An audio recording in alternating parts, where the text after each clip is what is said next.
जी सबको मेरा प्रणाम। पूरे देवघर विधानसभा क्षेत्र के जनता को मेरा जोहार, सलाम, आदाब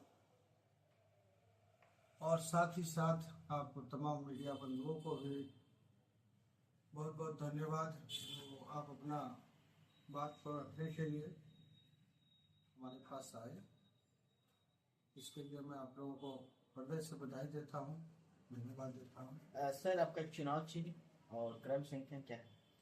जी, मेरा नाम समाज सेवी बजरंगी माता है, जो लगातार 2014 से लेकर के अभी तक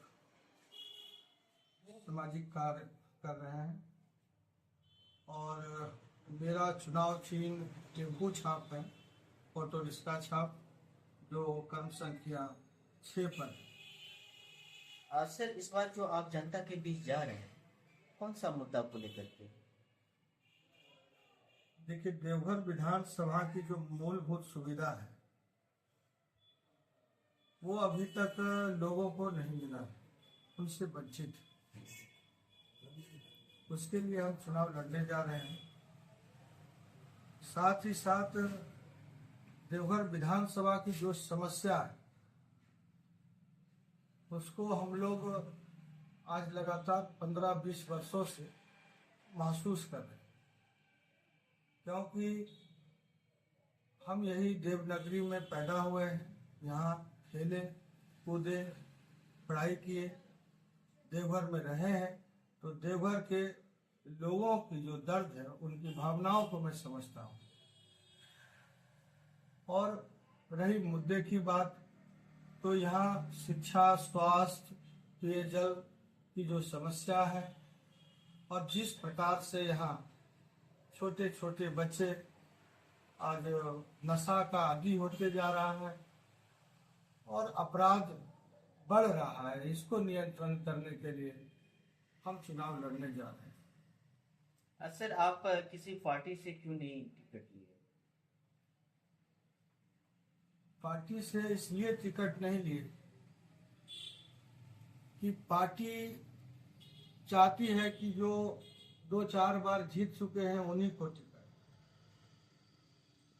तो लोगों का जो उम्र गुजर रहा है उनको पहले से ही ज्यादा परिचय है पार्टी लेवल में, इसलिए उन लोगों को ही टिकट दिया जाता है।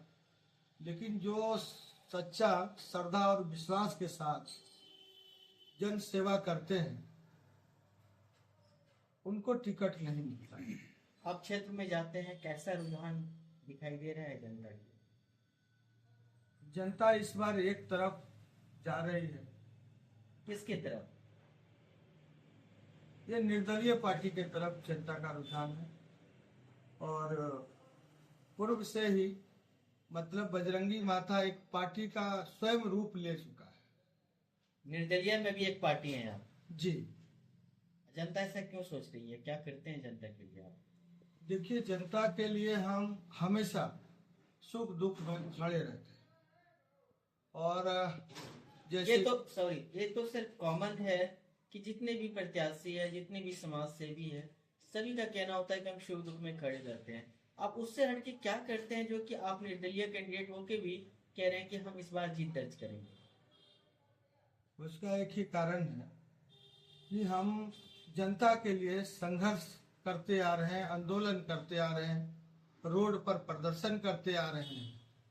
आज हॉस्पिटल की कुव्यवस्था के खिलाफ, जैसे हम अमरन अनशन 2013 में वीआईपी चौक पर किए थे, उसमें मेरा 10 मांग था कि on duty doctor private clinic में जाकर प्रैक्टिस ना करें, क्योंकि सरकार उनको तनख्वाह देती है और जब सरकार तनख्वाह देती है तो आप सरकार के ही काम करेंगे, गरीबों के लिए ही आप काम करेंगे, फ्री में ही काम करेंगे? जी निश्चित। सर, जो आपने विरोध प्रदर्शन किए थे उससे कहाँ तक आपको सफलता मिल पाई यहाँ के नागरिकों को भी? देखिए, हम जब विरोध किए तो विरोध के कारण बहुत तरह से हमको बहुत समस्या के साथ हमको झेलना पड़ा और लिखित आश्वासन हमको मिला।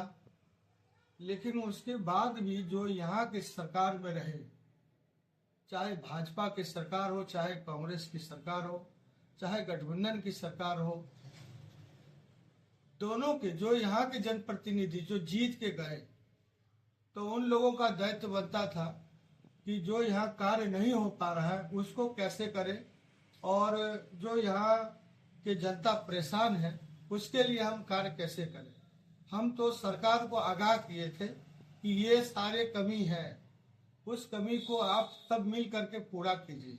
जनता आपको बहुत ही सोच विचार समझ करके वोट दिया। आप ही चाहेंगे सर, आपके विधानसभा, आपके नगर निगम, आपके शहर, आपके राज्य में भ्रष्टाचार चरम पर है। अगर आप जीत करके आते तो क्या करेंगे आप, कम से कम विधानसभा के लिए?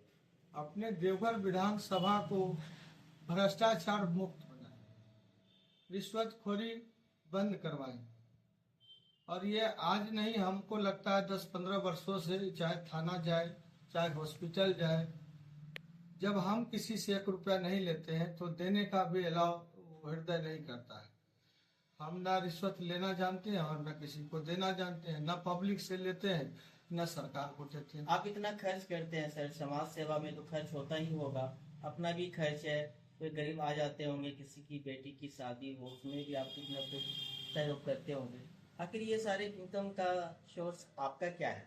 देखिए, मेरे साथ युवा संगठन है, हमारे साथ युवा की एक टीम है। जो मान लीजिए कि लड़की के शादी में मदद करना है, अगर उनको कुछ चावल दाल आलू आटा देना है तो उस तरह में हम लोग 10, 20, 50 लड़का मिल करके चंदा इकट्ठा करते हैं। 100, 200, 500 ऐसे करके सब मिलाते हैं। जिस प्रकार देवी देवता के पूजा में लोग खर्च करते हैं, पंडाल पर खर्च करते हैं, तो हम पूजा पंडाल नहीं करते हैं। हमारा पूजा, हमारा धर्म, हमारा कर्म जो है वो जनता की सेवा के लिए होता है, और हमारी टीम इसमें आगे रहते हैं। जैसे हॉस्पिटल में खून की कमी हो गई या ब्लड की कमी हो गई, तो हमारे टीम के लोग जा करके ब्लड डोनेट करते हैं, उनको ब्लड देते हैं। शादी में अगर किसी को, कोई गरीब है जिनका पिता नहीं है, उनकी शादी है, तो ऐसे में हमारी पूरी टीम सब मिल जाते हैं और एक साथ मिल करके उनके घर में राशन की व्यवस्था करते हैं। सर, निवर्तमान में जो विधायक हैं नगर निगम या विधानसभा देवघर के, उन्होंने सर कैसा विकास कार्य किया है पिछले 5 साल में?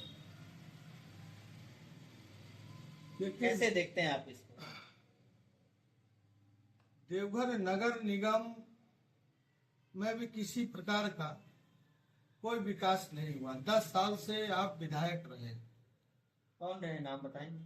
श्री नारायण दास जी रहे, जो भाजपा से है, और 10 साल के दरमियान में जो सरकार की फंड हुई वो भी वापस चला गया। मतलब जो पैसा आया विकास के लिए वो भी पैसा यूज नहीं हो पाया। जी, ये कहना चाह रहे हैं आप? जी, फंड के लिए जो पैसा है वो सारा पैसा पुनः रिटर्न हो गया इन लोगों का। अपना फंड का भी पैसा ये लोग खर्च नहीं कर पाए। कुछ आलसी टाइप का इंसान होता है, जिसके कारण केंद्र सरकार की जो योजना है, जो राज्य सरकार की जो योजना है, ये दोनों योजना को उन लोगों ने धरातल पर नहीं ले जा सका। अगर आप होते तो क्या क्या करते? जी, हम होते तो इससे बेहतर करते। काम का जो ये होना चाहिए वो इन लोग कर नहीं पा रहे हैं, जिसके कारण जनता इन लोगों को नकार रही है।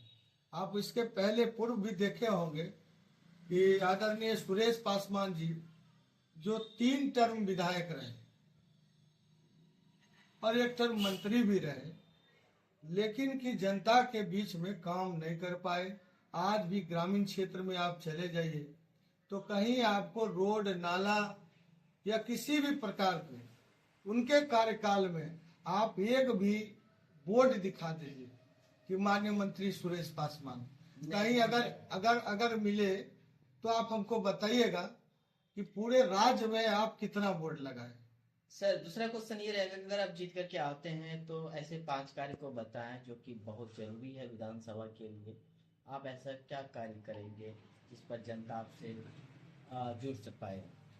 हो सके। सबसे पहला तो मेरा प्राथमिकता होगा कि यहाँ जो शिक्षा की जो व्यवस्था है, जैसे 10+2 क्लास तो बन गया, लेकिन उसमें टीचर नहीं, वो टीचर शिक्षा पर अब काम करेंगे। पहला।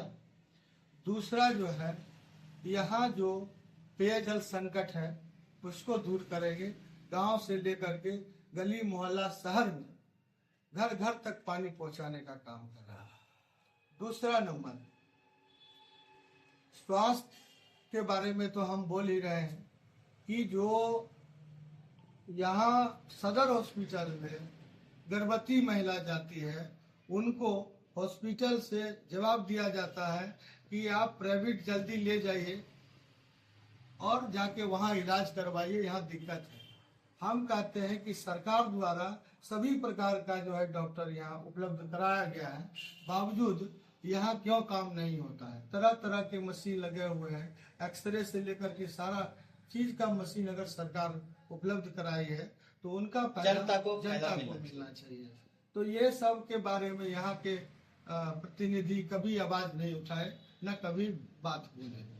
तो इसको लेकर के हम उसमें सुधार करने का भी प्रयास करेंगे।